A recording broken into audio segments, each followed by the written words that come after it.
Et la brise se leva. Les yeux du Seigneur sont sur les justes et ses oreilles sont tournées vers leurs supplications. Première Pierre, chapitre 3, verset 12.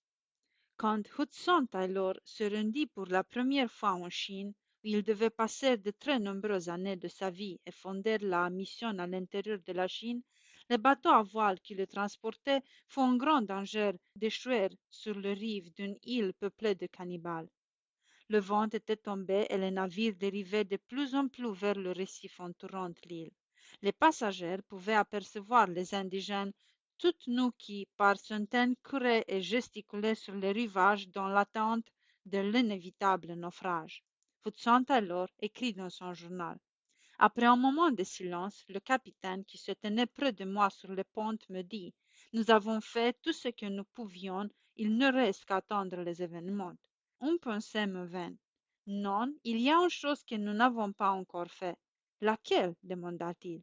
Il y a 4 chrétiens à bord que chacun de nous rentre dans sa cabine et demande à Dieu de nous envoyer un peu de brise. Il peut nous l'envoyer maintenant aussi facilement qu'au coucher du soleil. Le capitaine, chrétien sincère, accepta la proposition. J'allai parler aux 2 autres hommes et nous nous retirâmes chacun dans sa cabine pour prière. J'ai passé un court mais fervent moment dans la prière et j'eus la nette impression que notre requête était accordée et que je ne pouvais pas continuer à demander l'exaucement. Je remontai donc sur le pont. Immédiatement, Hudson Taylor sentit une bouffée d'air. Il prit sur lui d'ordonner de tendre la grande voile malgré les moqueries d'une marraine incrédule. Il écrit encore. Un officier de bord obéit promptement. La minute d'après, le capitaine, ayant entendu les pas lourds des matelots faisant la manœuvre, monta sur le pont pour voir ce qui se passait et constata qu'effectivement la brise soufflait. Quelques minutes plus tard, nous filions assis au Seine-Neuve. La multitude de sauvages rassemblés sur la côte furent au-dessus ce jour-là. Le naufrage entendu ne se produisit pas. Nous fûmes rapidement hors de tout danger.